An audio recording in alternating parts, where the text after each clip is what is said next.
On behalf of the TTU Teaching Academy, I want to welcome you to our university.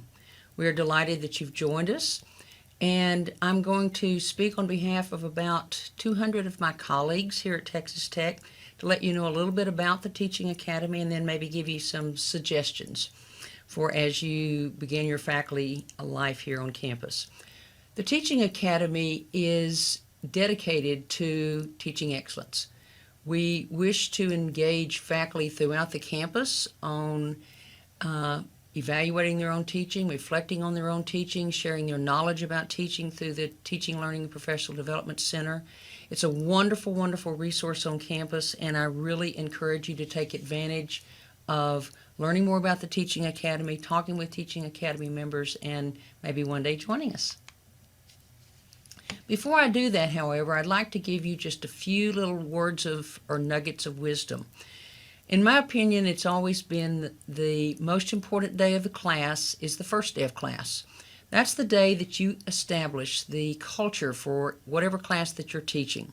You set the expectations. You let students know what's coming, how organized you are, how prepared you are, and you set the standard for the trust and respect that you hope to both model and insist upon with all of your students.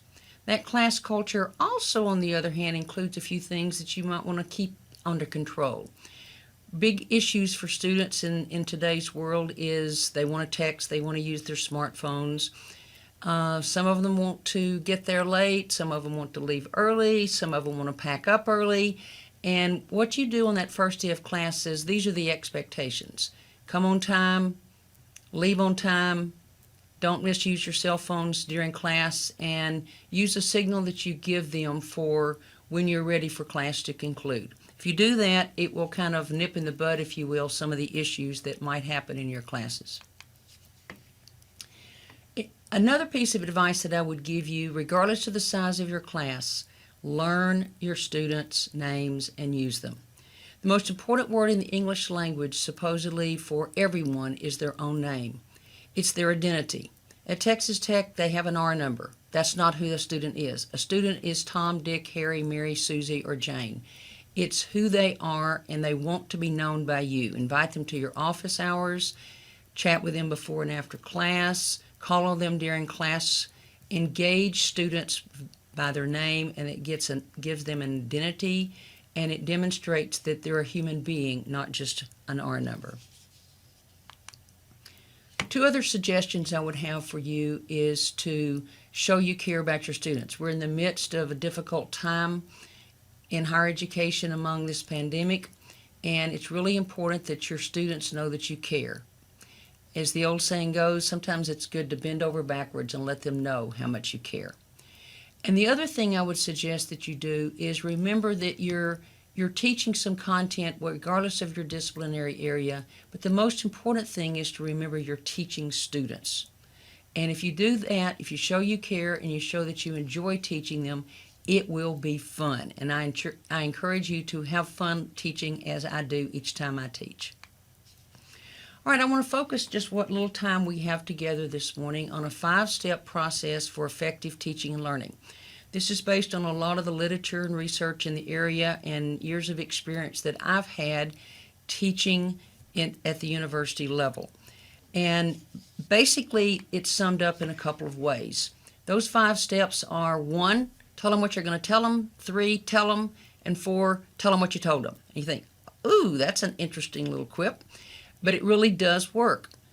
Preview each class, provide the content, whatever that might be, and review. Those are nuggets of wisdom that you can bank on as a faculty member. And then number 2 and number 5 there is where today's students are. If you can inform your students the benefit to them, what's in it for me? How does this relate to a subsequent class in their program of study? How does it relate to their potential careers?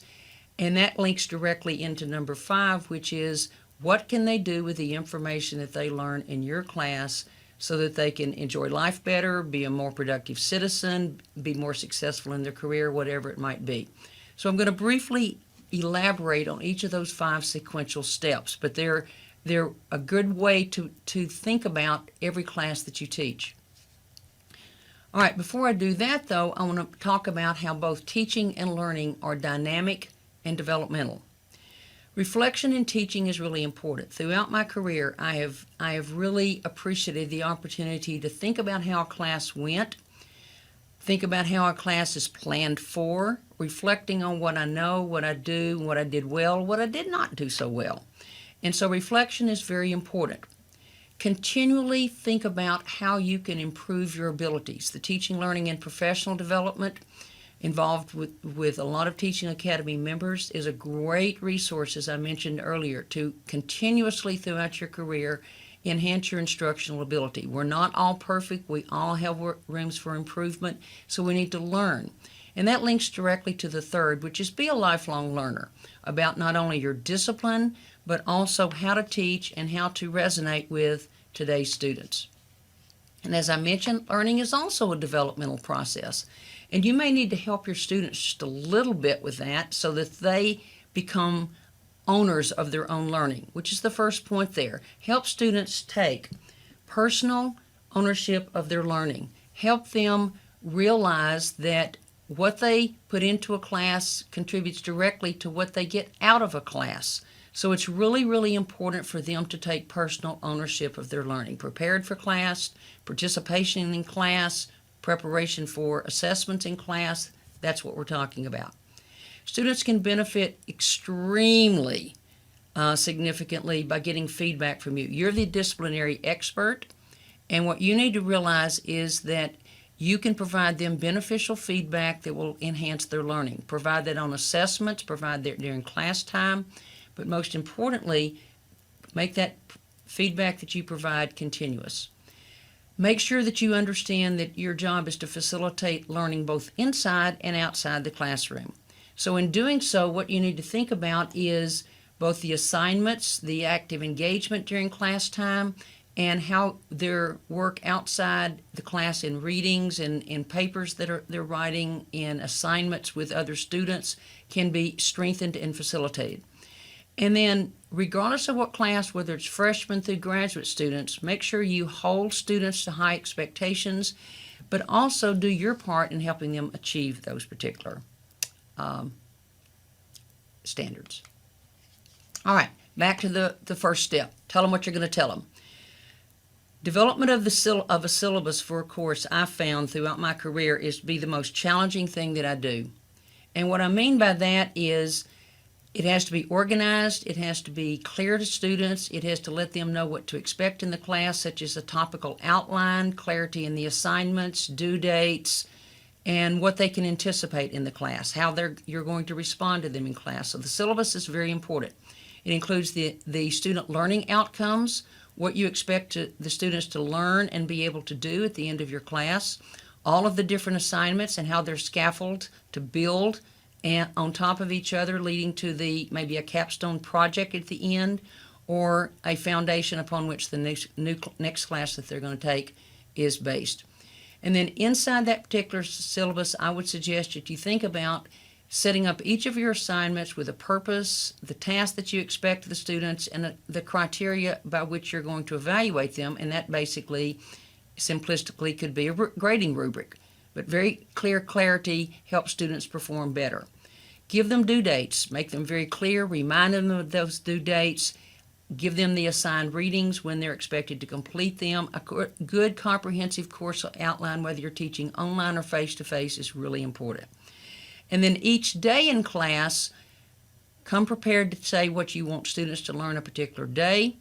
Make sure that you start with a review and end your class with take-home points.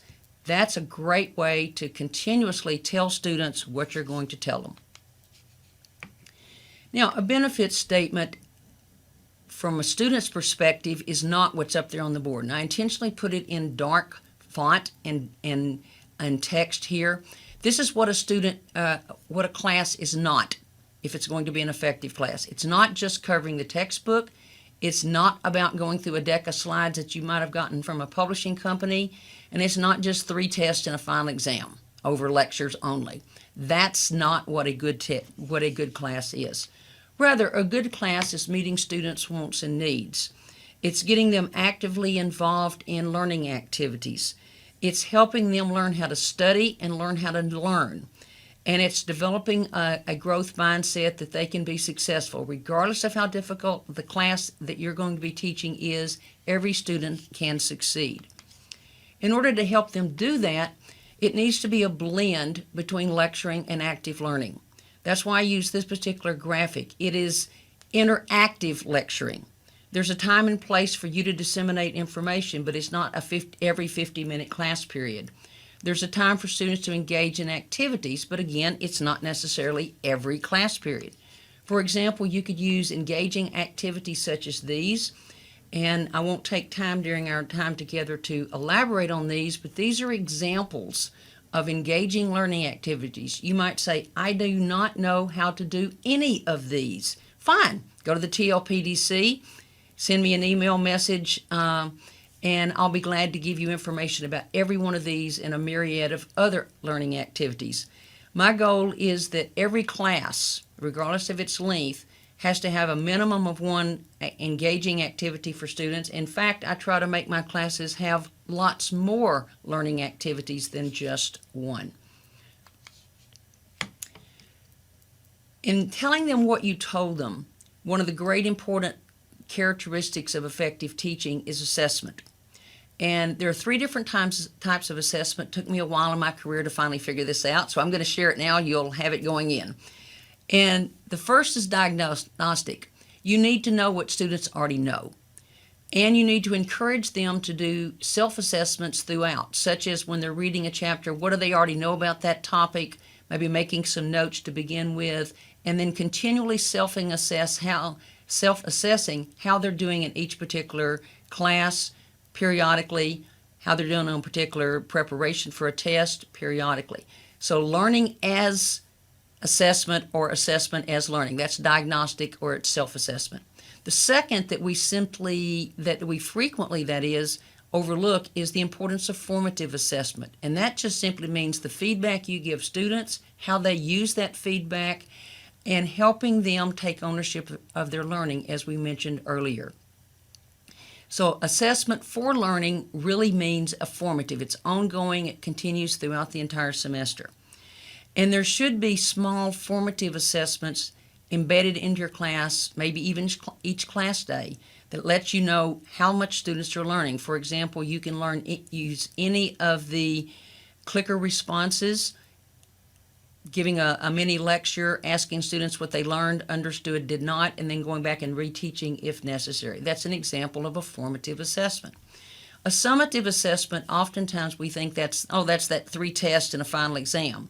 Could be, but oftentimes that's not the best way to measure learning. Whereas formative or low stakes, summative is more high stakes. This may be an exam. It also might be a group project. It also might be a capstone learning experience unique to your particular discipline.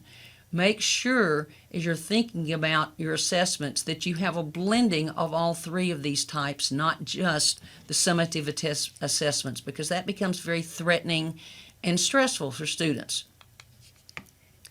The last thing that you need to think about in our 5-step process is making what you're teaching them very, very practical for their learning. So an action plan, how am I going to use what I'm learning? The linkages with current events, the linkages with things in their career, the linkages between other courses that they're taking. It's really important that each student benefits, that was the number 2 step, and 5, can make a practical application of their learning. If students haven't learned anything, this step is impossible. So your goal as a faculty member, as a teacher in every class that you're responsible for, is to make sure that every student learns something, what it is that you have set up as your student learning outcomes, and that you help them take that learning of what they've gained from your particular class into reality, how it applies to them and how they can build upon what they've learned and use it in their future lives. So we're back to where we started. The 5 essential steps, sequential steps, for making you an effective teacher. First of all, organized class through a syllabus. Tell them where you're going. Each particular class period, tell them where you're going. There's even a name for this tell them what you're going to tell them, and tell them what you told them. And it's the Aristotelian tristic. You can look it up. Somebody else named it. But step one, which simply says, be prepared, tell them what you're going to tell them, not only for the entire class, but each class period. It gives them sort of a roadmap, if you will. Second, make sure that what's in it for me, answer it. Tell students what the benefit for being in your class, make it beneficial for them to attend each of your classes, and you'll have less of a attendance problem. And then thirdly, that's really what you think of when you're teaching. That's the content that you're going to deliver. Remember in that, it's a combination between lecturing and engaging student activities. And then fourth, use assessments, both self-assessments, formative assessments, and summative assessments to help tell them what you've told them, remind them of what they learned, and that leads in as a perfect segue into the 5, how they're going to use what they've learned. Because that's that use of what they learned, which is the value added of a college education. And I encourage you, if you have any questions about anything, feel free to contact me. On behalf of the Teaching Academy, welcome to Texas Tech.